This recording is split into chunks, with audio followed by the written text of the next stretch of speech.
फिर क्या हुआ, फिर 1975 में the government publish a document called better service for mentally इल।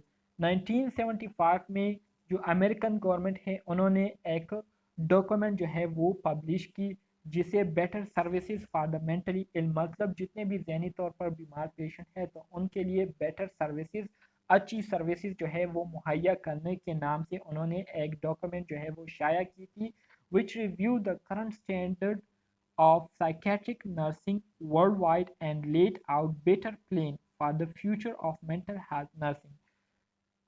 अब जो डॉक्यूमेंट उन्होंने पब्लिश की थी तो इस इन डॉक्यूमेंट्स में यही बात की गई थी कि किस तरह से हम मेंटली इल पेशेंट को जो है वो केयर दे सकते हैं, और ये केयर जो है किस तरह से हम पूरी दुनिया में जो है इसको हम फैला सकते हैं कि पूरी दुनिया जो है इस स्टैंडर्ड को क्या करे, फॉलो करे, और इससे जो मेंटल हेल्थ नर्सिंग की जो फील्ड है उसमें क्या हो, उसमें इम्प्रूवमेंट हो, उसमें बेहतरी आए, और इसकी जो क्वालिटी है वो मज़ीद क्या हो, बेहतर हो जाए। The 2000 have seen major educational upgrade for nurses to specialize in mental health as well as various financial opportunities। और इसी तरह से 2000 में मतलब सन 2000 जो है इसको एक एजुकेशनल अपग्रेड एजुकेशनल अपग्रेड क्या कहते हैं पीरियड जो है समझा जाता है, जिसमें ख़ास तौर पर मेंटल हेल्थ से रिलेटेड बहुत सारे इकदाम जो थे वो उठाए गए थे, और बहुत सारी ऐसी अपॉर्चुनिटीज जो है वो नर्सिस को मुहैया की गई थी, जिसके ज़रिए वो मेंटल केयर को क्या कर सकते थे, मेंटल केयर को वो मज़ीद इम्प्रूव कर सकते थे और उसको मज़ीद जो है वो अपग्रेड कर सकते थे, और उन्होंने अपग्रेड भी किया था, ठीक है, 2000 में। इसी तरह से अच्छा, तो ये हमारे साथ कुछ हिस्ट्री थी जो कि मेंटल हेल्थ नर्सिंग के हवाले से थी। तो इसमें एक जो फ्लोरेंस नाइटिंगेल के हवाले से हमने जो स्लाइड डिस्कस की है वो बहुत ज़्यादा इम्पोर्टेंट है, ठीक है। और इसके साथ साथ लिंडा रिचर्ड हो गई। इसके अलावा जो डॉक्टर विलियम एलिस थे उन्होंने जो कारनामे सर अंजाम दिए थे वो बहुत ज़्यादा इम्पोर्टेंट है। इसके अलावा जो अभी हमने लास्ट में 1945 या 1955 से जो स्टार्ट किया था, तो ये डेट्स जो है इम्पोर्टेंट है। और जो डी इंस्टीट्यूशनलाइजेशन है, डी इंस्टीट्यूशनलाइजेशन किसे कहते हैं, तो ये एक इम्पोर्टेंट टॉपिक है, इम्पोर्टेंट पॉइंट है जो कि एग्जामिनेशन के हवाले से मतलब एग्जाम में आ सकता है, इसके चांसेस है, तो इसको आपने लाजमी देखना है, ठीक है। इस यूनिट में हम सबसे पहले डिफाइन करेंगे मेंटल हेल्थ को, जो कि ऑलरेडी आप स्टूडेंट जानते भी है कि मेंटल हेल्थ किसे कहते हैं। फिर इसके बाद हम डिफाइन करेंगे मेंटल इलनेस, एंड इसके साथ साथ वो लोग जो कि रिस्क में है, जिनको चांसेस है कि वो जहनी तौर पर क्या हो जाए, वो बीमार हो जाए, तो उस पॉपुलेशन को हम आइडेंटिफाई करेंगे जो कि मेंटल इलनेस के रिस्क में है, ठीक है। इसके साथ साथ हम डिफाइन करेंगे साइकेट्रिक नर्सिंग को, कि साइकेट्रिक नर्सिंग किसे कहते हैं। इसके अलावा साइकेट्रिक नर्सिंग नर्सिस का जो रोल है उसको हम मालूम करने की कोशिश करेंगे कि जो साइकेट्रिक नर्सिस होते हैं तो वो क्या रोल प्ले करते हैं हॉस्पिटल में, उनका क्या काम होता है, वो किस तरह से पेशेंट को डील करते हैं, तो इसके हवाले से हम बात करेंगे।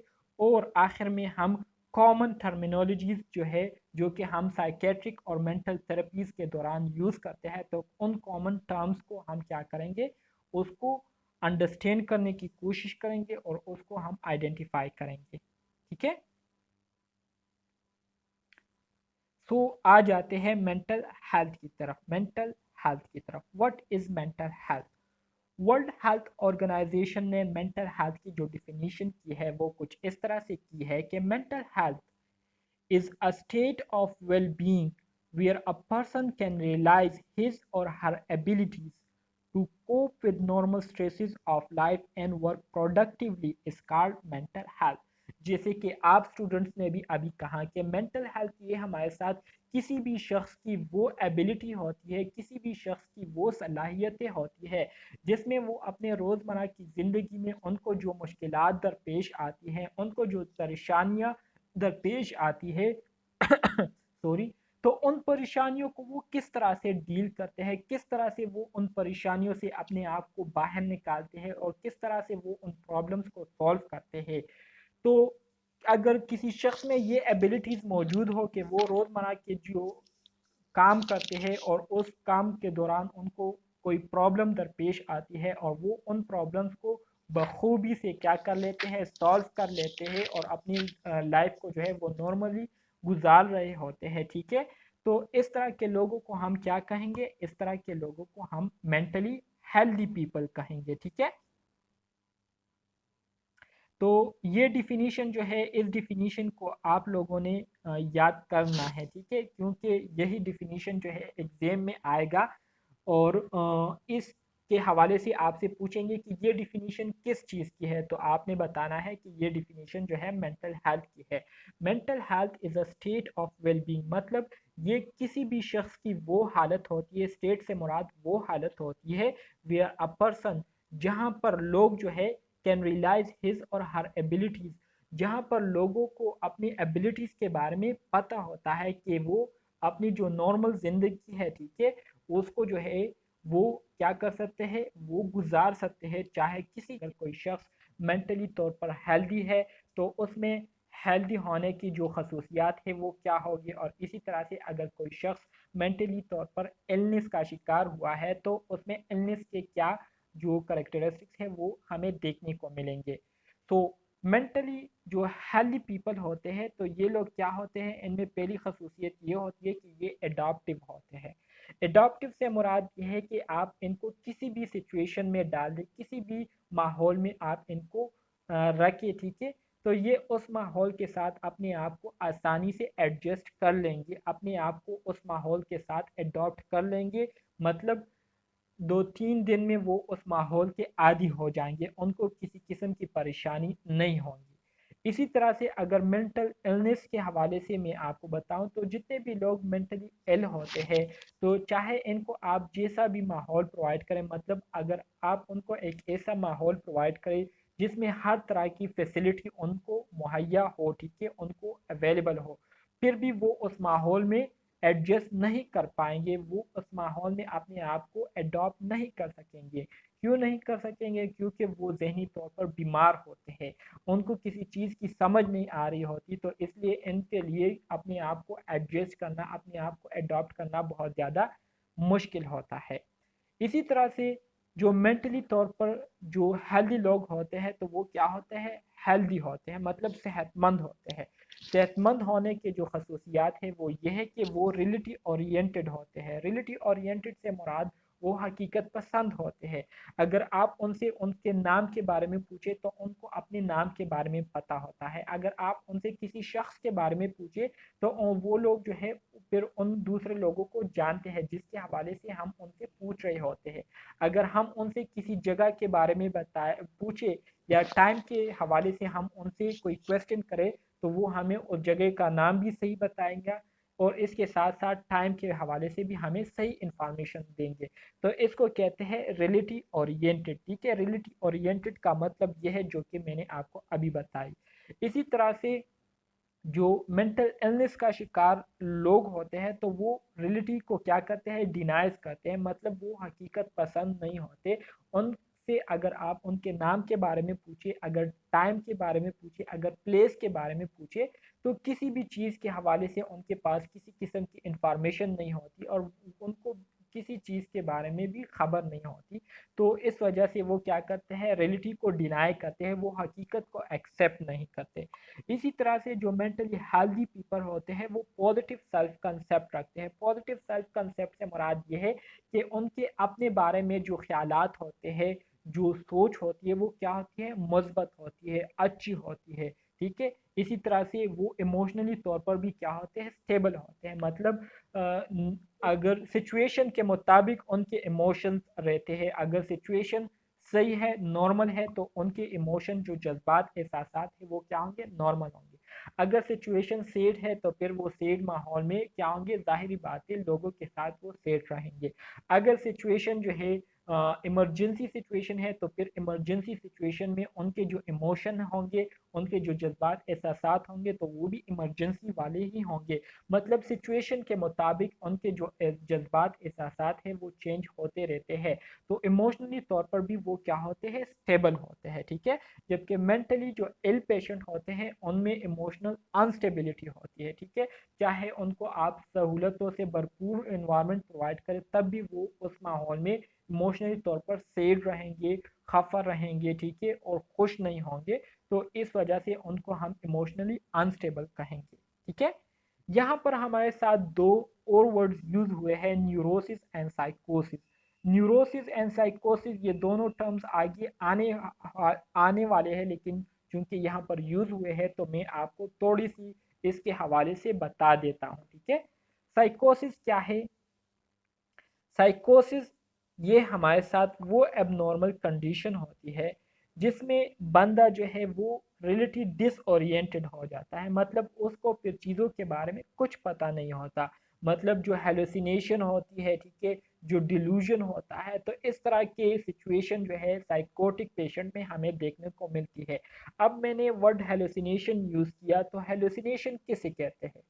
हेलुसिनेशन जो है ये हमारे साथ फॉल्स परसेप्शन को कहते हैं। False perceptions. हाँ, फॉल्स परसेप्शन से क्या मुराद है? फॉल्स परसेप्शन से मुराद अक्सर औकात आपने ऐसे पेशेंट को डील किया होगा, देखा होगा कि वो आपको कहेंगे कि मेरे सामने ये बंदा बैठा हुआ है, देखे मुझे इशारे कर रहा है, और जब आप देखते हैं तो वहां पर कोई भी नहीं मौजूद होता और ना ही कोई उनको इशारे कर रहा होता है, ठीक है।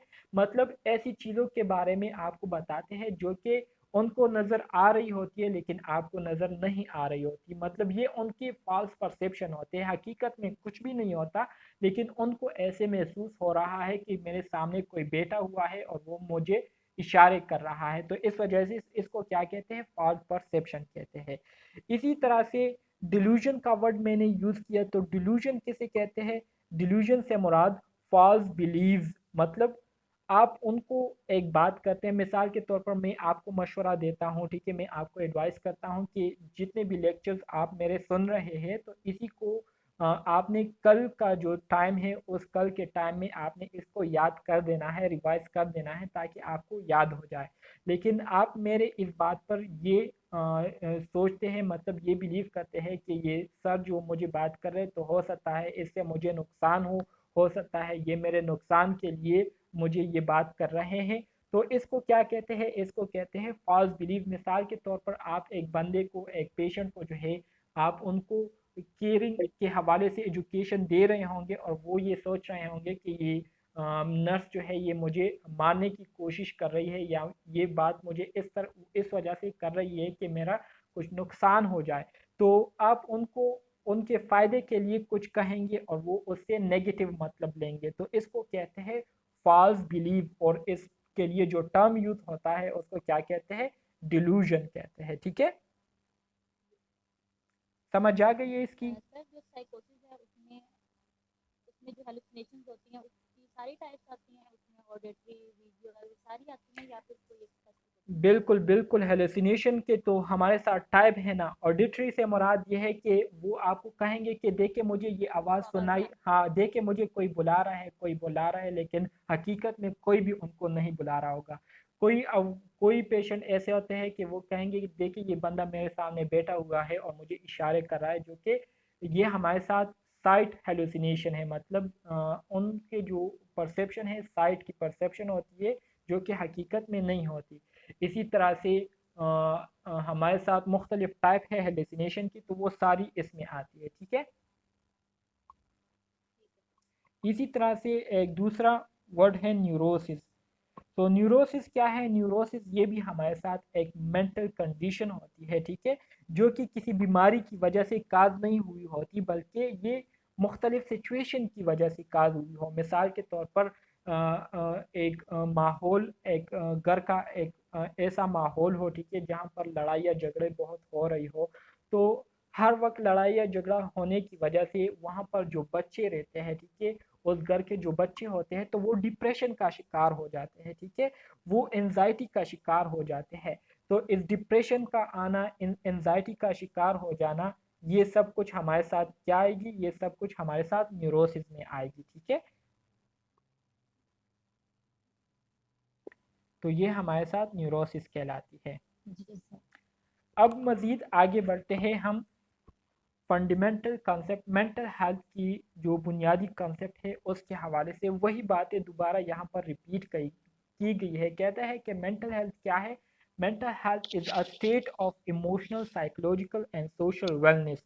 मेंटल हेल्थ ये हमारे साथ स्टेट से मुराद एक ऐसी कंडीशन होती है जिसमें जो लोग होते हैं वो इमोशनली तौर पर मतलब जज्बाती या एहसासाती तौर पर क्या होते हैं, स्टेबल होते हैं। साइकोलॉजिकल तौर पर, साइकोलॉजिकल का मैंने आपको बताया था कि उनके सोचने समझने की, फैसला करने की, इसके साथ साथ रीजनिंग करने की जो एबिलिटीज होती है वो क्या होती है, वो ठीक होती है। और इसके साथ साथ सोशल वेलनेस, सोशल से मुराद उनका सोशल लोगों के साथ जो इंटरेक्शन है, अपने फैमिली मेम्बर्स के साथ जो ताल्लुकात है वो क्या होते हैं, वेल होते हैं, ठीक होते हैं। तो इस कंडीशन को हम क्या कहते हैं, इस कंडीशन को हम मेंटल हेल्थ कहते हैं।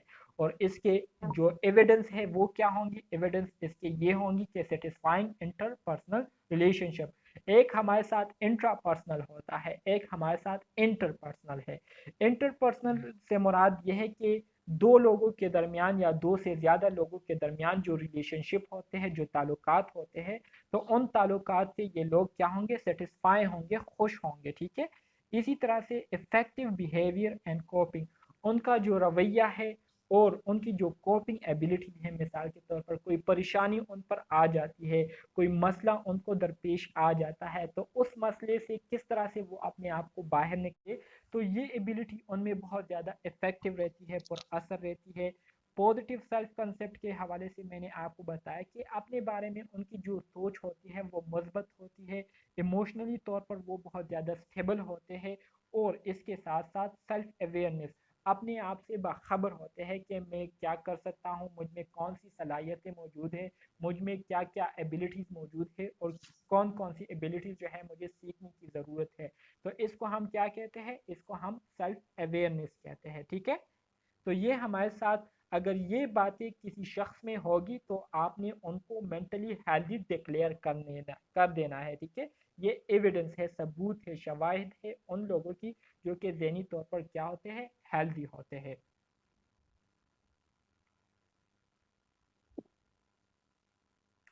मजीद आगे बढ़ते हैं, हु हैज़ मेंटल हेल्थ, कहते हैं कि कौन लोग हैं जो कि ज़हनी तौर पर क्या होते हैं, हेल्दी होते हैं। तो we all fall short to some extent, कहते हैं कि कुछ हद तक हम तमाम लोग जो है मेंटली तौर पर क्या है, सेहतमंद है, हेल्दी है। ठीक है, therefore advocates of mental health believe that a broad range of mental health services should be available to general population, not just seriously mentally ill। कहते हैं कि कुछ हद तक हम तमाम लोग जो है वो ज़हनी तौर पर क्या है, सेहतमंद है। यहाँ पर जो सेंटेंस यूज़ हुआ है तो ये काबिल गौर सेंटेंस है। हम कुछ हद तक क्यों सेहतमंद, ज़हनी तौर पर सेहतमंद लोगों में आते हैं, यहाँ पर ये वर्ड इस वजह से यूज़ हुआ है क्योंकि आजकल का जो माहौल है, ठीक है, तो ऐसा कोई भी शख्स नहीं होगा जो कि ज़हनी तौर पर परेशानी में मुब्तला नहीं होगा। ठीक है, ज़हनी तौर पर वो परेशान नहीं होगा या डिस्टर्ब नहीं होगा। मतलब मेरी बात का ये है कि जितने भी लोग हैं सारे लोग जो है कुछ हद तक वो ज़हनी परेशानियों का शिकार है। तो इस वजह से यहाँ पर जो वर्ड यूज़ हुआ है, we all fall short to some extent, के हम तमाम लोग जो है कुछ हद तक इस कैटेगरी में आते हैं कि हम अपने आप को ज़हनी तौर पर सेहतमंद कह सकते हैं। तो इस वजह से मेंटल हेल्थ से रिलेटेड जितने भी एडवोकेट्स हैं, एडवोकेट से मुराद जितने भी साइकेट्रिस्ट हैं, जितने भी मेंटल हेल्थ के जो डॉक्टर्स हैं, वो इस बात पर बिलीव करते हैं कि मेंटल हेल्थ से रिलेटेड जितनी भी सर्विसेज हम अपने मेंटली इल पेशेंट को देते हैं, तो ज़रूरी नहीं है कि ये सर्विसेज सिर्फ हम उन्हीं लोगों को दें जो कि ज़हनी तौर पर एबनॉर्मल हो। हमें चाहिए कि ये सर्विसेज हम अपनी जो नॉर्मल आबादी है उनको भी ये सर्विसेज मुहैया करें ताकि वो भी इन हेल्थ सर्विसेज से क्या करें, फ़ायदा उठा सके और वो अपनी जो ज़हनी हालत है उसको मज़ीद बेहतर से बेहतर बनाए। ठीक है, they believe that prevention and education as well as treatment are important. और इसी तरह से मेंटल हेल्थ के जो एडवोकेट है, जो साइकेट्रिस्ट है, जो डॉक्टर्स है, वो इस बात पर भी बिलीव करते हैं कि जितना हो सके, मतलब जितना अगर हम अपनी पॉपुलेशन को मेंटल हेल्थ के हवाले से एजुकेशन देंगे और उनको हम ट्रेनिंग देंगे कि किस तरह से हम अपनी जहनी सेहत को बेहतर बना सकते हैं, मेंटेन रख सकते हैं, और किस तरह से हम अपनी जहनी सेहत को जो है मुख्तलिफ किस्म की बीमारियों से प्रिवेंट कर सकते हैं। तो इसके हवाले से अगर हम उनको प्रिवेंशन के जितने भी स्टेप्स हैं और एजुकेशन जितनी भी हम उनको नॉलेज दे, तो ये बहुत ही ज़्यादा क्या है, बहुत ही ज़्यादा हमारे लिए फ़ायदेमंद होगा और बहुत ज़्यादा ज़रूरी भी है कि हम लोगों को जहनी सेहत के हवाले से एजुकेशन भी दे और उनको मुकम्मल तौर पर ट्रेनिंग भी दे कि वो अपने आप से मुख्तलिफ किस्म की जो जहनी बीमारियाँ हैं, डिप्रेशन हो गई, एनजाइटी हो गई, किस तरह से वो इन चीज़ों से अपने आप को बचा सकते हैं। बहुत ही सिंपल अल्फाज। Excuse me sir. जी जी। जी जी पूछे।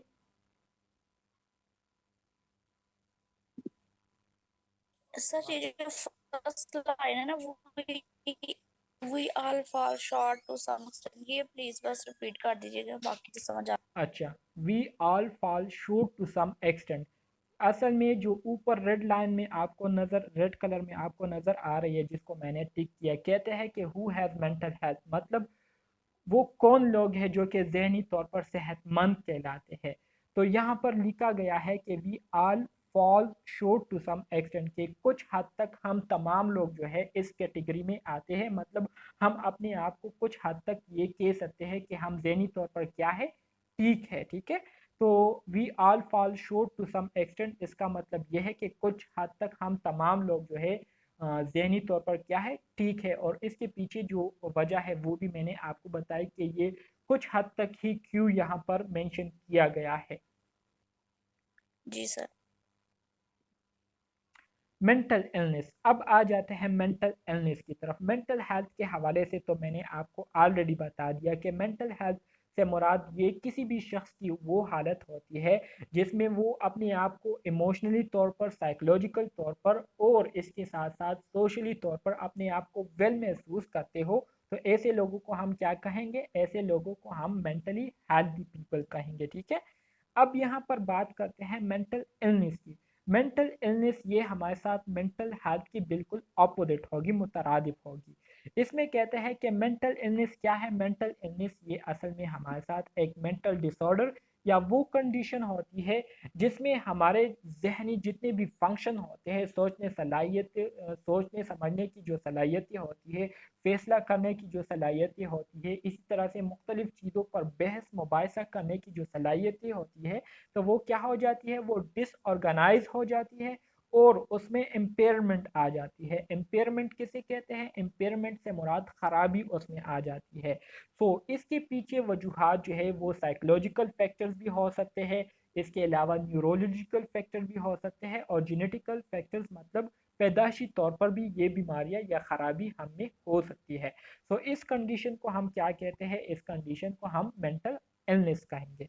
डिफिनीशन में कहते हैं कि अ मेंटल डिसऑर्डर या condition manifested by disorganization and impairment of functions that arises from various causes such as psychological, neurobiological and genetic factor। ठीक है।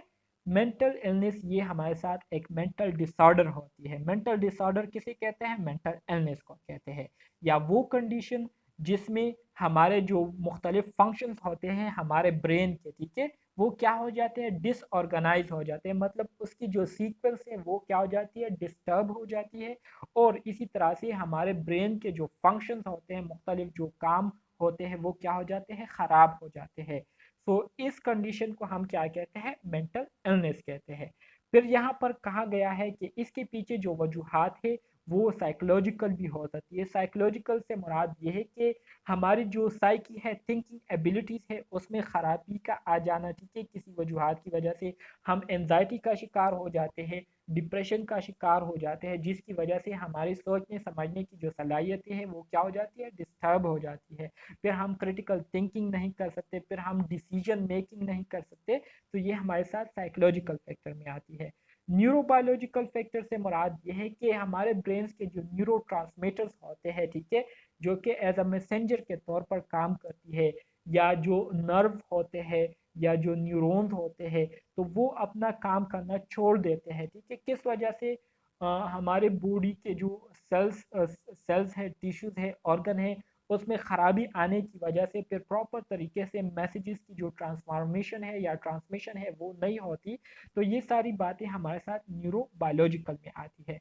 जबकि जेनेटिक फैक्टर से मुराद ये है कि एक बंदा, एक बच्चा जो है वो पैदाइशी तौर पर मेंटली रिटार्डेड पैदा हो जाए, ठीक है।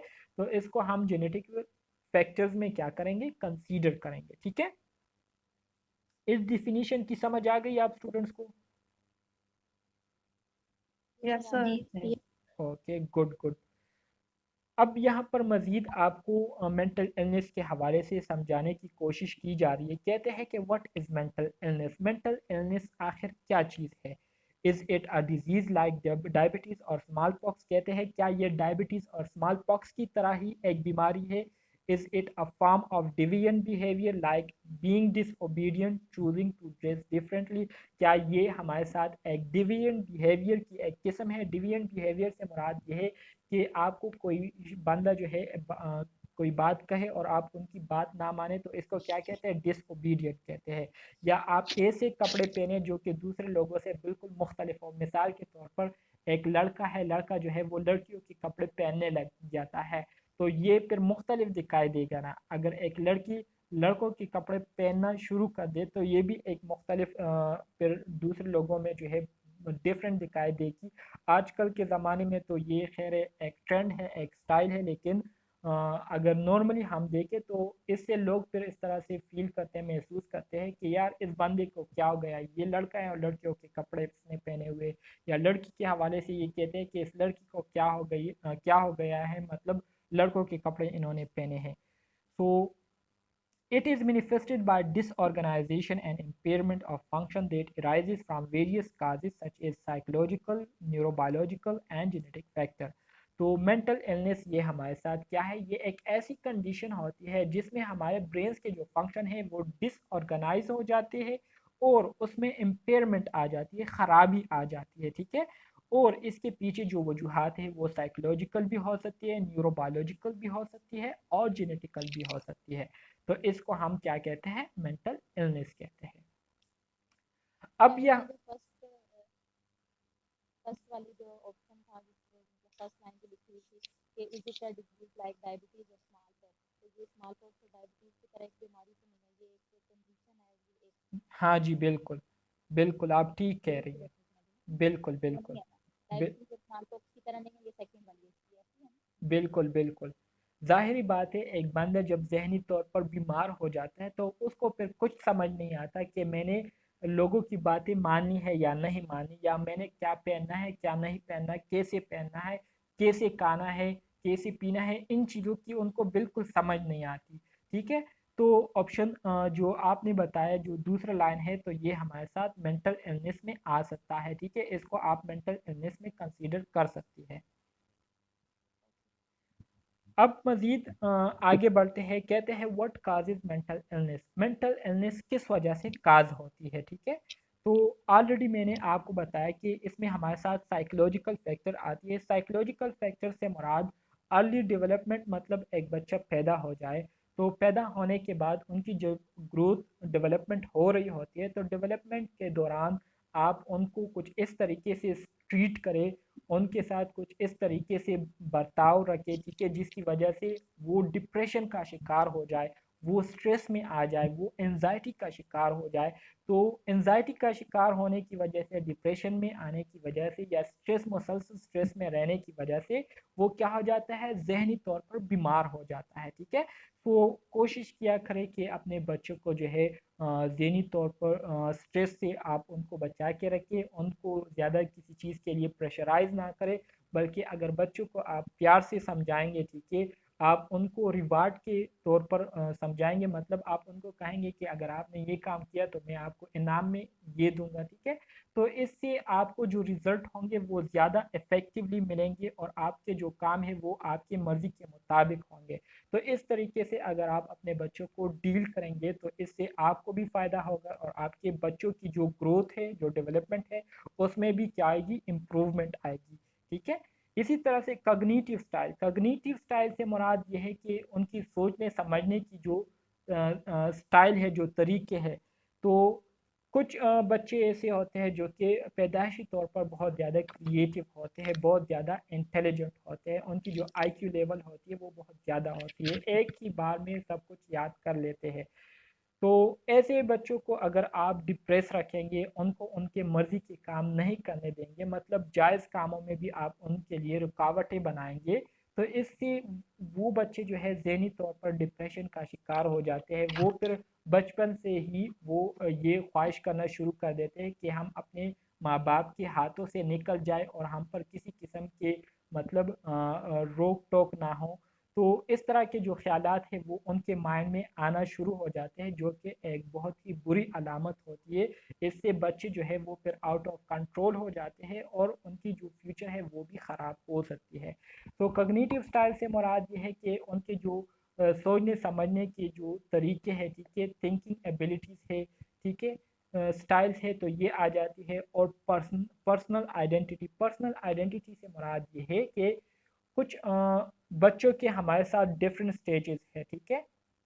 और इन डिफरेंट स्टेजेस को डिफरेंट जो थ्योरिस्ट हैं उन्होंने डिस्कस किए हुए काफ़ी डिटेल के साथ, जिसमें हमारे साथ फ्रूइड है, ठीक है, एरिक एरिक्सन हो गए, ये हमारे साथ थ्योरिस्ट थे, साइकोलॉजी मतलब साइकोलॉजिकल थ्योरिस्ट थे, जिन्होंने मुख्तलिफ स्टेज बताए थे डेवलपमेंट के हवाले से, कि जो न्यूनेट्स होते हैं उनकी थिंकिंग क्या होती है, जो इन्फेंट्स होते हैं वो किस तरह से सोचते हैं, फिर हमारे साथ जो चाइल्ड होते हैं उनकी क्या सोच होती है, चिल्ड्रन होते हैं उनकी क्या सोच होती है, इसी तरह से एडोलेसेंस के दौरान बच्चों की जो सोच होती है वो क्या होती है। तो इन मुख्तलिफ स्टेजेस में जो बच्चे होते हैं वो अपने आप को आइडेंटिफाई करने की कोशिश करते हैं, मतलब जब बच्चे 3 से लेकर 5 साल या 6 साल की उम्र के होते हैं, तो ये वो स्टेज होता है जिसमें बच्चे अपनी जो जेंडर आइडेंटिफिकेशन है उसको करते हैं। मतलब इस स्टेज में उनको इस तरह के ख्यालात आते हैं, मतलब अपोजिट जेंडर के लिए वो अट्रैक्टेड उनमें अट्रैक्शन पैदा हो जाती है। मतलब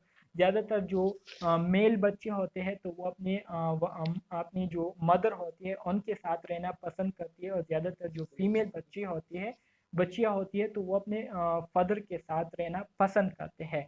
तो मतलब ये वो स्टेज होता है जिसमें वो अपनी जेंडर आइडेंटिफिकेशन कर रहे होते हैं। तो ये सारी चीज़ें अगर डिस्टर्ब हो जाए तो इसकी वजह से जो मेंटल हेल्थ है वो क्या हो जाती है, वो इलनेस में कन्वर्ट हो जाती है और बच्चा जो है वो ज़हनी तौर पर बीमार हो जाते हैं। इसी तरह से बायोलॉजिकल फैक्टर की अगर मैं बात करूँ तो बायोलॉजिकल फैक्टर में मैंने आपको स्टार्ट में बताया कि जेनेटिक से मुराद ये है कि डेवलपमेंट के दौरान जब बच्चा जो है वो फर्टिलाइजेशन प्रोसेस में हो, मतलब जो क्या है प्रेगनेंसी स्टेज हो, प्रेगनेंसी स्टेज में मतलब सेकेंड ट्राइमेस्टर हो, फर्स्ट ट्राइमेस्टर होता है, हमारे साथ 3 ट्राइमेस्टर होते हैं, फर्स्ट सेकेंड थर्ड। और हाँ जी, तो फर्स्ट ट्राइमेस्टर और जो हमारे साथ फिफ्थ वीक होती है डेवलपमेंट की, मतलब जो फीटस की जो डेवलपमेंट हो रही होती है, तो उस स्टेज में जो जीन्स होते हैं वो एक ख़ास सीक्वेंस में उसकी अरेंजमेंट हो रही होती है और वो पेरेंट से ऑफस्प्रिंग में उसकी मुंतकिली हो रही होती है। तो सीक्वेंस के दौरान बाद औक़ात किसी वजह से डिफ़िकल्टी मतलब उसमें कमी पेशी हो जाती है, उसमें ख़राबी आ जाती है और सीक्वेंस जो है वो डिस्टर्ब हो जाती है, जिसकी वजह से जब बच्चे पैदा होते हैं तो ज़्यादातर वो फिर क्या होते हैं, मेंटली डिसऑर्डर का शिकार हुए होते हैं, मेंटली डिस्टर्ब होते हैं। इसी तरह से न्यूरोकेमिस्ट्री से मुराद जो केमिकल न्यूरॉन वगैरह है उसमें कमी पेशी आ जाती है, जिसकी वजह से वो मेंटली तौर पर बीमार हो जाते हैं, या वायरल कोई वायरस जो है वो ब्रेन में चला जाता है जिसकी वजह से वो जहनी बीमारी में मुब्तला हो जाते हैं। तो ये हमारे साथ बायोलॉजिकल फैक्टर में आते हैं। सोशियोलॉजिकल या एनवायरमेंटल या सोशल फैक्टर की अगर मैं बताऊं आपको, तो मिसाल के तौर पर एक बच्चा है जो कि एक बहुत ही गरीब घराने से ताल्लुक़ रखता है और उसका जो दोस्त है वो क्या है, अमीर है। तो वो अपने अमीर दोस्त को देखेगा कि उनके पास मुख्तलिफ़ किस्म की फ़ैसिलिटीज़ मौजूद हैं, मुख्तलिफ़ किस्म के मोबाइल उसके पास है, मुख्तलिफ़ किस्म की गाड़ियों में वो आता रहता है। तो वो गरीब बंदा जो है, वो गरीब बच्चा अगर मिसाल के तौर पर उन चीज़ों से मुतासिर हो जाए तो उसमें एहसासी कमतरी जो है वो पैदा हो जाती है।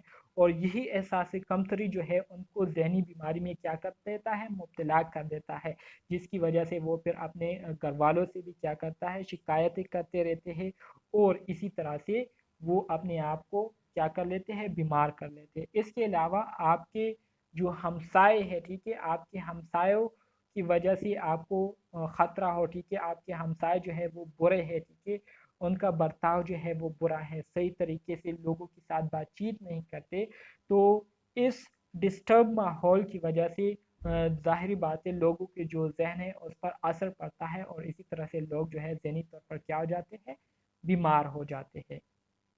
ठीक है। Factor affecting mental health. अब यहाँ पर हम उन फैक्टर्स की उन चीज़ों की हवाले से हम बात करेंगे जो कि हमारी जो ज़हनी सेहत है उसको मुतासिर कर सकती है।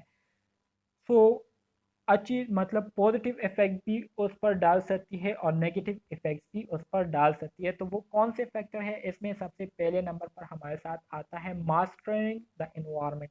मास्टरिंग द इन्वायरमेंट इसका मतलब ये है कि आप अपने बच्चों को जो है उन पर ज़्यादा रोक टोक जो है वो ना लगाए, क्योंकि अगर वो लोगों के साथ इंटरेक्शन नहीं करेंगे, अगर वो माहौल में अपने आप को मतलब माहौल के साथ वो इंटरेक्शन नहीं करेंगे तो किस तरह से वो अपने आप को जो है माहौल से आगाह करेंगे, किस तरह से वो अपने आप को उस इन्वायरमेंट में फिर एडजस्ट करेंगे और वो फिर किस तरह से एक्सपीरियंस उनको गेन होगी।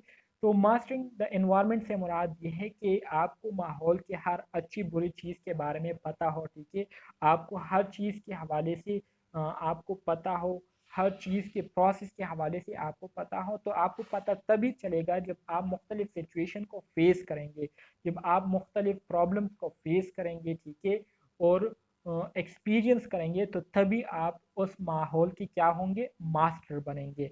तो इसका पॉजिटिव इफ़ेक्ट भी है और इसका नेगेटिव इफ़ेक्ट भी है। अगर आपने एक्सपीरियंस किया हो तो आप फिर हर तरह के माहौल में अपने आप को एडजस्ट कर सकेंगे। अगर आपकी एक्सपीरियंस नहीं है, आपने लोगों को फेस नहीं किया है, तो फिर आपके लिए उस माहौल में एडजस्ट करना बहुत ज़्यादा मुश्किल हो जाता है। रिलेटिव ओरिएंटेशन का ऑलरेडी मैंने आपको बताया कि आपको चीज़ों के बारे में पता हो, लोगों को आप अंडरस्टैंड करते हो, लोगों को आप जानते हो, ठीक है, मुख्तलिफ प्लेसेस के बारे में आपको पता हो, ठीक है। तो ये क्या है, ये रिलेटिव ओरिएंटेशन है, ये भी आपकी जो मेंटल हेल्थ है उस पर बहुत ज़्यादा क्या करती है, असर डालती है। स्ट्रेस मैनेजमेंट, आप में ये एबिलिटी मौजूद होनी चाहिए कि आप स्ट्रेस को मैनेज कर सकते हो, मतलब वो डिफरेंट टेक्निक जिसके ज़रिए आप अपने आप को मुख्तलिफ़ किस्म के जो मुश्किलात हैं, मुख्तलिफ़ किस्म के जो प्रॉब्लम है उससे आप बाहर निकाल सकते हो। तो अगर आपको स्ट्रेस मैनेजमेंट आती हो तो इससे आपकी जो मेंटल हेल्थ है वो क्या होगी, वो हेल्दी ही रहेगी। आप फिर परेशानी का शिकार नहीं होंगे, आप फिर एंजाइटी का शिकार नहीं होंगे, आप फिर डिप्रेशन का शिकार नहीं होंगे। क्यों नहीं होंगे, क्योंकि आपको पता होगा कि मैंने इस प्रॉब्लम से किस तरह से निकलना है, कौन से टेक्निक मैंने यूज़ करने हैं। Maximising one potential, maximising one potential से मुराद ये है कि आपने अपने स्टेमिना को किस तरह से बढ़ाना है। आप अपने स्टेमिना को अगर बढ़ाएंगे, सब्र बर्दाश्त अगर आप में होगी, तो आप जो है बेहतर तरीके से फिर सिचुएशंस को क्या कर सकेंगे, फेस कर सकेंगे, उसको बर्दाश्त कर सकेंगे। Autonomy and independence, autonomy independence दोनों का एक ही मतलब है, मतलब खुद मुख्तार होना। जब आप एक्सपीरियंस गेन करेंगे, जब आप मुख्तलिफ चीज़ों के बारे में आपके पास नॉलेज होंगी, तो फिर आप खुद ब खुद क्या हो जाएंगे, खुद मुख्तार हो जाएंगे, ठीक है। तो इसलिए इसके हवाले से भी मैं आपको ये बताना चाहूँगा कि अपने जो बच्चे हैं उन पर जो है ट्रस्ट करना सीखे, ठीक है, उन पर जो है एतमाद करना सीखे कि अगर आपके बच्चे आपको कहते हैं कि मैं ये कर सकता हूँ, तो आप बजाय इसके कि आप उनको मना करें, आप उनको जो है मोटिवेट किया करें कि हाँ आप बिल्कुल इस तरह से कर सकते हैं, लेकिन अच्छे कामों में, ठीक है। ऐसे ना हो कि वो कोई नाजायज़ मुतालबा करे और आप उनको कहें कि हाँ बिल्कुल आप इस तरह से कर सकते हैं। आपने उनको जायज़ चीज़ों में मोटिवेट करना है और नाजायज़ चीज़ों में उनको जो है डिस्करेज करना है। टॉलरेटिंग वन अनसर्टिनिटी, अगर कोई शख्स आपके साथ रूडली बिहेव करता है, ठीक है, आपके साथ इस तरह से बिहेव कर रहा है जो कि बर्दाश्त करना मुश्किल है, लेकिन अगर आप उसको फिर भी बर्दाश्त करती है तो इससे आपकी जो मेंटल एबिलिटीज़ है उसमें क्या आएगी, उसमें इम्प्रूवमेंट आएगी। सेल्फ इस्टीम किसे कहते हैं? सेल्फ इस्टीम से मुराद खुददारी है, ठीक है, खुद एतमादी। आपको जो है अपने आप पर एतमाद होना चाहिए, अपनी एबिलिटीज़ पर आपको एतमाद होना चाहिए। मज़ीद आगे बढ़ते हैं। न्यूरोसिस, साइकोसिस एंड डायमेंशिया। न्यूरोसिस, साइकोसिस, डायमेंशिया के बारे में मैंने ऑलरेडी आपको बताया। न्यूरोसिस किसे कहते हैं? न्यूरोसिस मतलब ये है कि usually the patient retain insight and orientation, they experience deep distress and may commit suicide and depression।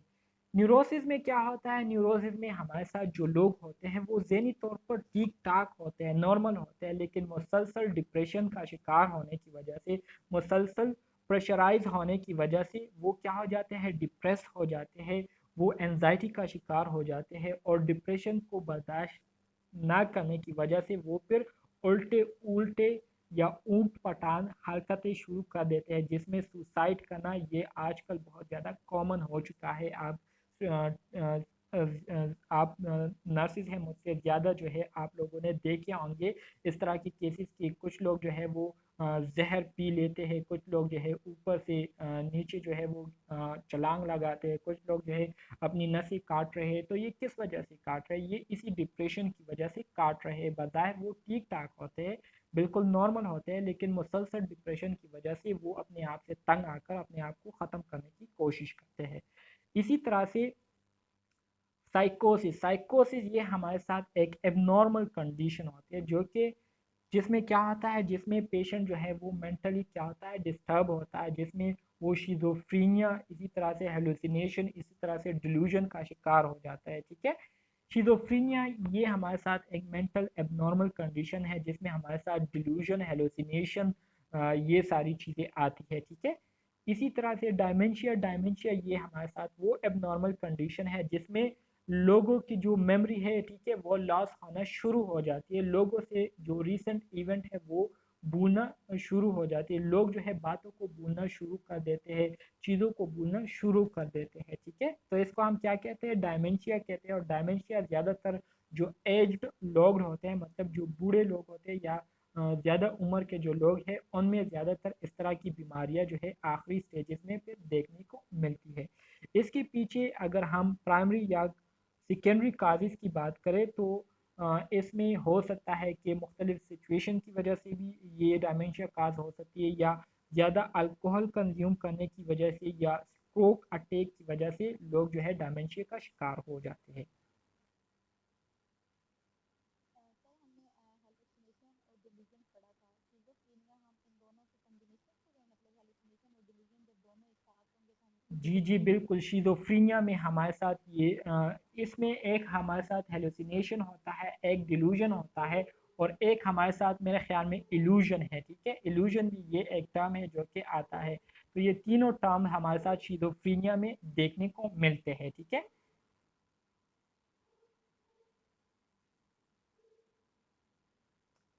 Okay, तो मेरे ख्याल में आज के लिए इतना काफ़ी है कि नहीं?